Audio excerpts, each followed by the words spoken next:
Hi friends, ಎಲ್ರಿಗೂ ನಮಸ್ಕಾರ. Welcome back to my YouTube channel. ಇವತ್ತೊಂದು ರೆಸಿಪಿ ನಾನು ನಿಮ್ಮ ಜೊತೆ ಶೇರ್ ಮಾಡ್ಕೊಳ್ತಾ ಇದ್ದೀನಿ. ಏನಪ್ಪ ಅಂದರೆ ಅದು ಹಲಸಿನ ಹಣ್ಣು ಇರುತ್ತಲ್ವ. ಈಗ ಹಲಸಿನ ಹಣ್ಣಿನ ಸೀಸನ್ನು. ಹಲಸಿನ ಹಣ್ಣಿನ ಬೀಜದ ಸಾಂಬಾರು, ಹಲಸಿನ ಹಣ್ಣಿನ ಬೀಜದ ಸಾಂಬಾರು ಮಾಡ್ಕೊಳ್ತಾ ಇದ್ದೀನಿ. ನಿಮ್ಮ ಜೊತೆ ಶೇರ್ ಮಾಡ್ಕೊಳ್ತೀನಿ. ಬನ್ನಿ ನೋಡೋಣ ಹೇಗೆ ಮಾಡೋದು ಅಂದ್ಬಿಟ್ಟಿದೆ. ಇಲ್ಲಿ ಮೊದಲನೇದಾಗಿ ಕಡಲೆಕಾಳು ತೊಗೊಂಡಿದ್ದೀನಿ. ಕಡಲೆಕಾಳು ಮತ್ತು ಹಲಸಿನ ಹಣ್ಣಿನ ಬೀಜ. ಕಡಲೆಕಾಳನ್ನು ನೆನೆ ಹಾಕಿದ್ದೆ ನಾನು. ನೈಟೇ ನೆನೆ ಹಾಕಿದರೆ ಇವಾಗ ನೆಂದಿದೆ. ಇಲ್ಲಿ ನೋಡ್ಬೋದು, ಇವಾಗ ಹಲಸಿನ ಹಣ್ಣಿನ ಬೀಜ ತೊಗೊಂಡಿದ್ದೀನಿ. ನನಗೆ ಎಷ್ಟು ಬೇಕೋ ಅಷ್ಟು ತೊಗೊಂಡ್ಬಿಟ್ಟಿದೆ. ಅದು ನೀಟಾಗಿ ಮೇಲ್ಗಡೆ ಸಿಪ್ಪೆ ಎಲ್ಲ ತೆಗಿತಾ ಇದ್ದೀನಿ. ಮೇಲ್ಗಡೆ ಸಿಪ್ಪೆ ತಕ್ಕೋಬೇಕಾಗುತ್ತೆ, ಇಲ್ಲ ಅಂದರೆ ಅದು ತಿನ್ನುವಾಗ ಬಾಯಿಗೆ ಸಿಪ್ಪೆ ಸಿಗುತ್ತೆ, ಚೆನ್ನಾಗಿರೋದಿಲ್ಲ. ನಾನು ನಿಮಗೆ ತೋರಿಸ್ತಾ ಇದ್ದೀನಿ ನೋಡಿ. ಈ ರೀತಿ ಈಸಿಯಾಗಿ ಇದು ಸಿಪ್ಪೆ ತೆಗಿಬೋದು, ತುಂಬ ಈಸಿಯಾಗಿ ಬರುತ್ತೆ. ಒಂದು ಸ್ವಲ್ಪ ಚಾಕುವಿಂದ ಓಪನ್ ಮಾಡಿಕೊಂಡು ಹಾಗೆ ಎಲ್ಲ ಸಿಪ್ಪೆನೂ ಕೈಯಿಂದ ಬೆರಳಿಂದ ತೆಗೆದ್ರೆ ಈಸಿಯಾಗಿ ಇದು ಸಿಪ್ಪೆ ಬಂದುಬಿಡುತ್ತೆ. ನಿಮಗೆ ತೋರಿಸ್ತಾ ಇದ್ದೀನಿ ನೋಡಿ. ಇಲ್ಲಿ ಇವಾಗ ಎಲ್ಲ ನನಗೆ ಎಷ್ಟು ಬೇಕೋ ಅಷ್ಟು ಬೀಜದ ಸಿಪ್ಪೆ ತೊಗೊಂಡಿದ್ದೀನಿ. ಬೀಜ ಹುರ್ಕೊಂಡು ತಿನ್ಬೋದು, ತುಂಬ ಚೆನ್ನಾಗಿರುತ್ತೆ. ಇಲ್ಲಿ ಸಾಂಬಾರು ಮಾಡ್ಕೊಳ್ತಾ ಇದ್ದೀನಿ. ಸಾಂಬಾರು ಕೂಡ ಇಲ್ಲಿ ತುಂಬ ಚೆನ್ನಾಗಿದೆ, ಟೇಸ್ಟಿಯಾಗಿತ್ತು, ತುಂಬ ಚೆನ್ನಾಗಿತ್ತು ಸಾಂಬಾರು ಕೂಡ. ಇಲ್ಲಿ ಕಡಲೆಕಾಳು ಮತ್ತು ಹಲಸಿನ ಹಣ್ಣಿನ ಬೀಜ ಹಾಕ್ಬಿಟ್ಟಿದೆ. ನಾನು ಇಲ್ಲಿ ಇವಾಗ ಸಾಂಬಾರು ಮಾಡ್ಕೊಳ್ತಾ ಇದ್ದೀನಿ. ಈ ರೀತಿ ಎಲ್ಲ ಬೀಜ ಸಿಪ್ಪೆ ತೆಗೆದುಬಿಟ್ಟಿದೆ, ಇಟ್ಕೊಂಡಿದ್ದೀನಿ. ಒಂದು ಪಾತ್ರೆ ಇಟ್ಕೊಂಡು, ಈಗ ಪಾತ್ರೆ ಬಿಸಿಯಾಗಕ್ಕೆ ಇಟ್ಕೊಂಡು ಎಣ್ಣೆ ಹಾಕ್ಕೊಂಡಿದ್ದೀನಿ. ಎಣ್ಣೆ ಬಿಸಿ ಆದಮೇಲೆ ಕಡಲೆಕಾಳನ್ನು ಹಾಕ್ಕೊಳ್ತಾ ಇದ್ದೀನಿ. ಸೊ ಇಲ್ಲಿ ಕಡಲೆಕಾಳೆಲ್ಲ ಒಗ್ಗರಣೆಗೆ ಹಾಕ್ಕೊಂಡು ಫ್ರೈ ಮಾಡ್ಕೊಳ್ತೀನಿ. ಸ್ವಲ್ಪ ಎಣ್ಣೆಯಲ್ಲಿ ಫ್ರೈ ಆಗಬೇಕು. ಇಲ್ಲಿ ಬೀಜನ ನಾನು ಸಿಪ್ಪೆ ತೆಗೆದಿಟ್ಕೊಂಡಿದ್ನಲ್ವ, ಇವಾಗ ಕಟ್ ಮಾಡ್ಕೊಳ್ತಾ ಇದ್ದೀನಿ. ಇದು ನೀವು ಹಾಗೆ ಬೇಕಿದ್ರೂ ಹಾಕ್ಕೊಳ್ಬೋದು. ನಾನಿಲ್ಲಿ ತುಂಬ ದೊಡ್ಡದಾಗುತ್ತೆ ಅಂದ್ಬಿಟ್ಟಿದೆ, ಅರ್ಧ ಒಂದರಲ್ಲಿ 2 ಪೀಸ್ ಮಾಡ್ಕೊಳ್ತಾ ಇದ್ದೀನಿ. ಈ ರೀತಿ ಅಷ್ಟೇನು ಗಟ್ಟಿ ಇರೋದಿಲ್ಲ. ನಾನಿಲ್ಲಿ ಒಂದರಲ್ಲಿ 2 ಪೀಸ್ ಮಾಡಿಬಿಟ್ಟಿದೆ, ಕಟ್ ಮಾಡಿ ಹಾಕ್ಕೊಳ್ತಾ ಇದ್ದೀನಿ ಸಾಂಬಾರಿಗೆ. ನೋಡ್ಬೋದು ನೀವಿಲ್ಲಿ ಒಂದು ಸ್ವಲ್ಪ ಚಾಕುವಿಂದ ಕಟ್ ಮಾಡಿಕೊಂಡ್ರೆ ಬಂದುಬಿಡುತ್ತೆ. ಇಲ್ಲಿ ಎಲ್ಲ ಬೀಜನೂ ಕಟ್ ಮಾಡಿಕೊಂಡು ವಾಶ್ ಮಾಡ್ಕೊಳ್ತೀನಿ. ಇದೊಂದು ಸ್ವಲ್ಪ ಸ್ವೀಟ್ ಇರುತ್ತಲ್ವ, ಅದಕ್ಕೋಸ್ಕರ ನಾನಿಲ್ಲಿ 2 ಸಲ ವಾಶ್ ಮಾಡ್ಕೊಳ್ತೀನಿ. ಇಲ್ಲಿ ಇವಾಗ ಕಟ್ ಮಾಡ್ಕೊಂಡಿದ್ದಾಯಿತು. ಇವಾಗ 2 ಸಲ ನೀಟಾಗಿ ವಾಶ್ ಮಾಡ್ಕೊಳ್ಬೇಕಾಗುತ್ತೆ. ಸ್ವಲ್ಪ ಸ್ವೀಟ್ ಇರುತ್ತೆ, ಸ್ವಲ್ಪ ಇದಕ್ಕೆ ಸಾಂಬಾರು ನೀವು ಖಾರ ತಿನ್ನೋ ಹಾಗಿದ್ರೆ ಸ್ವಲ್ಪ ಸಾಂಬಾರಿಗೆ ಖಾರ ಜಾಸ್ತಿ ಹಾಕಬೇಕಾಗುತ್ತೆ. ನಾನಿಲ್ಲಿ 2 ಸಲ ವಾಶ್ ಮಾಡಿಕೊಂಡು ಇವಾಗ ಕಡಲೆಕಾಳನ್ನು ಒಗ್ಗರಣೆ ಹಾಕ್ಕೊಂಡಿದ್ನಲ್ವ, ಸೊ ಇವಾಗೇ ಹಾಕ್ಕೊಳ್ತಾ ಇದ್ದೀನಿ. ಹಲಸಿನ ಹಣ್ಣಿನ ಬೀಜನೂ ಕೂಡ ಇವಾಗೇ ಹಾಕ್ಕೊಳ್ತಾ ಇದ್ದೀನಿ. ಅದು ಕೂಡ ಬಾಯ್ಲ್ ಆಗಬೇಕಲ್ವ, ಬೇಯಬೇಕಲ್ವ, ಅದಕ್ಕೋಸ್ಕರ ಕಡಲೆಕಾಳು ಜೊತೆನೇ ಇದು ಕೂಡ ಒಗ್ಗರಣೆಗೆ ಹಾಕ್ಕೊಳ್ತಾ ಇದ್ದೀನಿ. 2 ಸಲ ವಾಶ್ ಮಾಡಿಬಿಟ್ಟಿದೆ. ಹಾಕ್ಕೊಂಡು ಎಣ್ಣೆಯಲ್ಲಿ ಸ್ವಲ್ಪ ಫ್ರೈ ಮಾಡ್ಕೊಳ್ತೀನಿ. ಕಡಲೆಕಾಳು ಬೀಜದ ಜೊತೆ ಹಲಸಿನ ಹಣ್ಣಿನ ಬೀಜನೂ ಕೂಡ ಎಣ್ಣೆಯಲ್ಲಿ ಸ್ವಲ್ಪ ಫ್ರೈ ಮಾಡಿಕೊಂಡು ಉಪ್ಪು ಹಾಕ್ಕೊಳ್ತಾ ಇದ್ದೀನಿ. ಬೀಜಕ್ಕೆಲ್ಲ ಉಪ್ಪು ಹಿಡಿಬೇಕಲ್ವ, ಅದಕ್ಕೆ ಸ್ವಲ್ಪ ಉಪ್ಪು ಹಾಕ್ಕೊಂಡು ಫ್ರೈ ಮಾಡ್ಕೊಳ್ತಾ ಇದ್ದೀನಿ. ಉಪ್ಪು ಹಾಕ್ಕೊಂಡು ಸ್ವಲ್ಪ ಎಣ್ಣೆಯಲ್ಲಿ ಬೀಜನೆಲ್ಲ ಫ್ರೈ ಮಾಡಿಕೊಂಡು ಇವಾಗ ನೀರು ಆ್ಯಡ್ ಮಾಡ್ತಾ ಇದ್ದೀನಿ.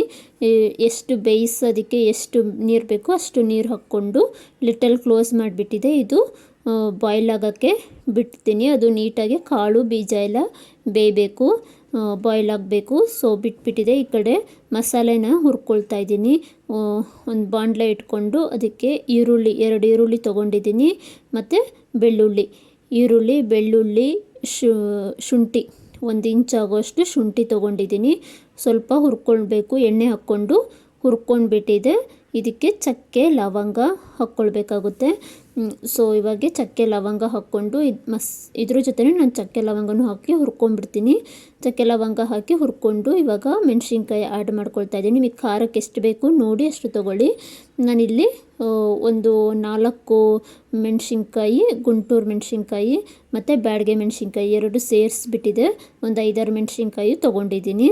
ಇಲ್ಲಿ ಚಕ್ಕೆ ಲವಂಗ ಕೂಡ ಹಾಕ್ಕೊಂಡು ಚೆನ್ನಾಗಿ ಫ್ರೈ ಮಾಡ್ಕೊಳ್ಬೇಕಾಗುತ್ತೆ. ಫ್ರೈ ಮಾಡ್ಕೊಂಡಾದಮೇಲೆ ಇದು ತಣ್ಣಗಾಗಬೇಕು. ಇದು ಹುರಿದಿಟ್ಕೊಂಡಿರೋ ಮಸಾಲೆನೆಲ್ಲ ಇವಾಗ ತಣ್ಣಗಾಗೋಕ್ಕೆ ಒಂದು ಪ್ಲೇಟ್ಗೆ ಎತ್ತಿಟ್ಕೊಂಡಿದ್ದೀನಿ. ಇವಾಗ ಟೊಮೊಟೊ ಹುರ್ಕೊಳ್ತಾ ಇದ್ದೀನಿ. ಸ್ವಲ್ಪ ಎಣ್ಣೆ ಹಾಕ್ಬಿಟ್ಟಿದೆ. ಒಂದು 3 ಟೊಮೊಟೊ ತೊಗೊಂಡಿದ್ದೀನಿ ನಾನಿಲ್ಲಿ. ಟೊಮೊಟೊನ ಚೆನ್ನಾಗಿ ಎಣ್ಣೆಯಲ್ಲಿ ಫ್ರೈ ಮಾಡ್ಕೊಳ್ಬೇಕು. 2 ಸೈಡು ನೀಟಾಗಿ ಫ್ರೈ ಮಾಡ್ಕೊಳ್ಬೇಕಾಗುತ್ತೆ. ನಿಮಗೆ ತೋರಿಸ್ತಾ ಇದ್ದೀನಿ ನೋಡಿ. ಈ ರೀತಿ ಸ್ವಲ್ಪ ಎಣ್ಣೆ ಜಾಸ್ತಿ ಹಾಕ್ಕೊಂಡು ಟೊಮೊಟೊನ ನೀಟಾಗಿ ಫ್ರೈ ಮಾಡ್ಕೊಳ್ಬೇಕು. ಎರಡು ಸೈಡು ನಾನಿವಾಗ ಟೊಮೊಟೊನ ಫ್ರೈ ಮಾಡ್ಕೊಳ್ತಾ ಇದ್ದೀನಿ. ಈ ಟೊಮೊಟೊ ಚೆನ್ನಾಗಿ ಫ್ರೈ ಮಾಡಿಕೊಂಡ್ರೆ ಸಾಂಬಾರು ಸ್ವಲ್ಪ ರುಚಿಯಾಗಿ ಚೆನ್ನಾಗಿರುತ್ತೆ. ಸೊ ಅದಕ್ಕೋಸ್ಕರ ನಾನು ಇಲ್ಲಿ ಟೊಮೊಟೊನ ಎರಡು ಕಡೆ ನೀಟಾಗಿ ಫ್ರೈ ಮಾಡಿಕೊಂಡು ನನಗಿಲ್ಲಿ ಸಾಂಬಾರಿಗೆ ಎಷ್ಟು ಬೇಕೋ ಅಷ್ಟು ಕೊಬ್ಬರಿ ತೊಗೊಂಡಿದ್ದೀನಿ. ಅಂದರೆ ಒಂದು ಅರ್ಧ ಕೊಬ್ಬರಿ ತೊಗೊಂಡಿದ್ದೀನಿ, ಅರ್ಧ ಬಟ್ಲು ಕೊಬ್ಬರಿ ಬರುತ್ತಲ್ವ, ಸೊ ಅದಕ್ಕೂ ಸ್ವಲ್ಪ ಕಡಿಮೆ ಇದೆ ಇದು. ಕೊಬ್ಬರಿ ಹಾಕ್ಕೊಂಡು ಮಿಕ್ಸಿ ಜಾರ್ಗೆ ಕೊಬ್ಬರಿ ಹಾಕ್ಕೊಂಡು ಇವಾಗ ಹುರಿದಿಟ್ಕೊಂಡಿರೋ ಮಸಾಲೆನೆಲ್ಲ ಹಾಕ್ಕೊಳ್ತಾ ಇದ್ದೀನಿ. ಇದು ರುಬ್ಕೊಳ್ಳೋದಕ್ಕೆ ಹುರಿದಿಟ್ಕೊಂಡಿರೋ ಮಸಾಲೆ ಹಾಕ್ಕೊಂಡು ಕೊತ್ತಂಬರಿ ಸೊಪ್ಪು ವಾಶ್ ಮಾಡಿ ಕೊತ್ತಂಬರಿ ಸೊಪ್ಪು ಹಾಕ್ಕೊಂಡು ಧನಿಯಾ ಪೌಡರ್ ಹಾಕ್ಕೊಳ್ತೀನಿ. 1.5 ಸ್ಪೂನು ಧನಿಯಾ ಪೌಡರು ಆ್ಯಡ್ ಮಾಡ್ಕೊಳ್ತಾ ಇದ್ದೀನಿ. ಇಲ್ಲಿ ಗರಂ ಮಸಾಲ ಒಂದು ಸ್ವಲ್ಪ ಗರಂ ಮಸಾಲ ಹಾಕ್ಕೊಳ್ತಾ ಇದ್ದೀನಿ, ಒಂದು ಅರ್ಧ ಟೀ ಸ್ಪೂನ್ ಆಗೋಷ್ಟು ಗರಂ ಮಸಾಲ ಹಾಕ್ಕೊಂಡು ಇವಾಗ ನಾನು ಎಲ್ಲ ಗ್ರೈಂಡ್ ಮಾಡ್ಕೊಳ್ತೀನಿ. ರುಬ್ಬೋದಕ್ಕೆ ಇಷ್ಟು ಮಸಾಲೆ ಹಾಕ್ಕೊಂಡು ಇವಾಗ ಗ್ರೈಂಡ್ ಮಾಡ್ಕೊಳ್ಬೇಕಾಗುತ್ತೆ. ಇಲ್ಲಿ ಗ್ರೈಂಡ್ ಮಾಡ್ಕೊಂಡಿದ್ದಾಗಿದೆ. ಇಲ್ಲಿ ನಿಮಗೆ ತೋರಿಸ್ತಾ ಇದ್ದೀನಿ ನೋಡಿ, ನೀಟಾಗಿ ಬೆಂದಿದೆ. ಕಾಳು ಮತ್ತು ಹಲಸಿನ ಹಣ್ಣಿನ ಬೀಜ ಎರಡೂ ಕೂಡ ನೀಟಾಗಿ ಇಲ್ಲಿ ಬೆಂದಿದೆ. ಬೀಜ ಎಷ್ಟು ಚೆನ್ನಾಗಿ ಬೆಂದಿದೆ ಅಂದ್ಬಿಟ್ಟಿದೆ ನಾನು ನಿಮಗೆ ತೋರಿಸ್ತೀನಿ ನೋಡಿ. ಇಲ್ಲಿ ಕೈಯಲ್ಲಿ ಸ್ವಲ್ಪ ಈ ರೀತಿ ಸ್ಮ್ಯಾಶ್ ಮಾಡಿದ್ರೆ ನೀಟಾಗಿ ಅದು ಪೌಡ್ರ್ ಥರ ಆಗುತ್ತೆ. ಚೆನ್ನಾಗಿ ಬೆಂದಿದೆ. ಸೊ ಸಾಕಿವಾಗ ಬೆಂದಿದ್ದು. ರುಬ್ಬಿಟ್ಕೊಂಡಿರೋ ಮಸಾಲೆನ ಆ್ಯಡ್ ಮಾಡ್ಕೊಳ್ತಾ ಇದ್ದೀನಿ. ಮಸಾಲೆ ಆ್ಯಡ್ ಮಾಡಿಕೊಂಡು ಎಲ್ಲ ಮಿಕ್ಸ್ ಮಾಡಿಕೊಂಡು ನಾನು ಲಿಟರ್ ಕ್ಲೋಸ್ ಮಾಡಿಬಿಟ್ಟಿದ್ದೆ. ಮಸಾಲೆ ಚೆನ್ನಾಗಿ ಒಂದು 5ರಿಂದ 10 ನಿಮಿಷ ಬೇಯಿಸ್ಕೊಳ್ತೀನಿ. ಅಂದರೆ ಅದು ಹಸಿ ಸ್ಮೆಲ್ಲೆಲ್ಲ ಹೋಗಬೇಕು, ಮಸಾಲೆ ಸ್ಮೆಲ್ಲೆಲ್ಲ ಹೋಗಬೇಕು, ಅಲ್ಲಿವರೆಗೂ ನೀಟಾಗಿ ಬೇಯಿಸೋದಕ್ಕೆ ಇಟ್ಬಿಟ್ಟಿದೆ. ಈ ಕಡೆ ಸೋಯಾಬೀನ್ ತೊಗೊಂಡಿದ್ದೀನಿ. ಸ್ವಲ್ಪ ಸೋಯಾಬೀನ್ ತೊಗೊಂಡು ಅದಕ್ಕೆ ಬಿಸಿನೀರು ಹಾಕ್ಕೊಂಡಿದ್ದೀನಿ. ಬಿಸಿನೀರು ಹಾಕ್ಕೊಂಡ್ಬಿಟ್ಟಿದೆ. ಇದನ್ನು 1-2 ನಿಮಿಷ ನೆನೆಯೋದಕ್ಕೆ ಬಿಟ್ಬಿಟ್ಟಿದೆ. ಸೊ ಇಲ್ಲಿ ಮಸಾಲೆ ಕೂಡ ಬೆಂದಿದ್ದಾಗಿದೆ. ಚೆನ್ನಾಗಿ ಮಸಾಲೆ ಎಣ್ಣೆಯಲ್ಲಿ ಫ್ರೈ ಆಗಿದೆ ಇದು. ಇವಾಗ ನನಗೆ ಸಾಂಬಾರಿಗೆ ಎಷ್ಟು ಸಾಂಬಾರು ಬೇಕೋ ಅಷ್ಟು ನೀರು ಹಾಕ್ಕೊಳ್ತಾ ಇದ್ದೀನಿ. ಅಂದರೆ ತಿಕ್ನೆಸ್ಸು ನಿಮಗೆ ಎಷ್ಟು ಬೇಕೋ ಅಷ್ಟು ನೀರು ಆ್ಯಡ್ ಮಾಡ್ಕೊಳ್ಬೇಕಾಗುತ್ತೆ. ಇವಾಗ ನೀರು ಆ್ಯಡ್ ಮಾಡಿಕೊಂಡು ರುಚಿಗೆ ಎಷ್ಟು ಬೇಕೋ ಅಷ್ಟು ಉಪ್ಪು ಹಾಕ್ಕೊಳ್ತಾ ಇದ್ದೀನಿ.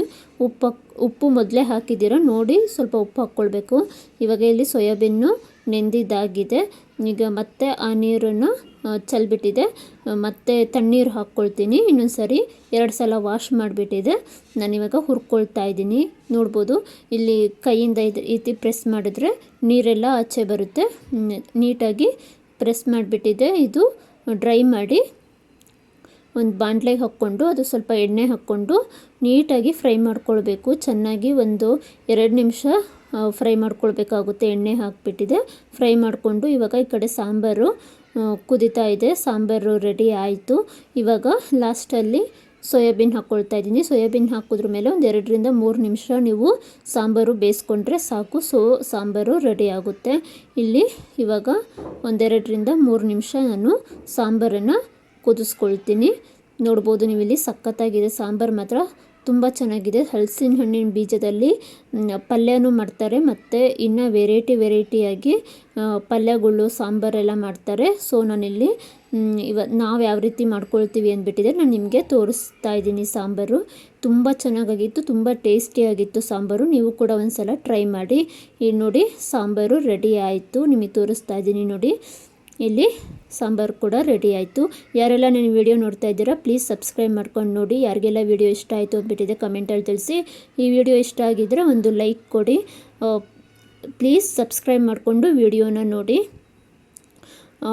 ವಿಡಿಯೋ ನೀವು ಈ ರೀತಿ ಹಲಸಿನ ಹಣ್ಣಿನ ಬೀಜದಲ್ಲಿ ಯಾವ್ಯಾವ ರೀತಿ ರೆಸಿಪಿನ ಮಾಡ್ತೀರಾ ಅಂದ್ಬಿಟ್ಟಿದೆ ಕಮೆಂಟಲ್ಲಿ ತಿಳಿಸಿ.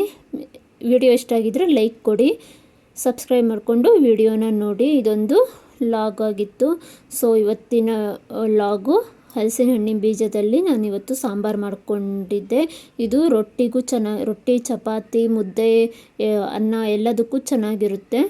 ಸೊ ನೋಡ್ಬೋದು ಟೇಸ್ಟಿಯಾಗಿ ಹೆಲ್ದಿಯಾಗಿರೋ ಹಲಸಿನ ಹಣ್ಣಿನ ಬೀಜದ ಸಾಂಬಾರು ಸೊ ರೆಡಿ ಆಯಿತು.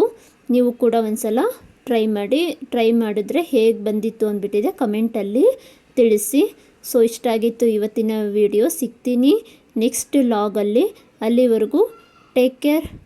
ಬಾಯ್.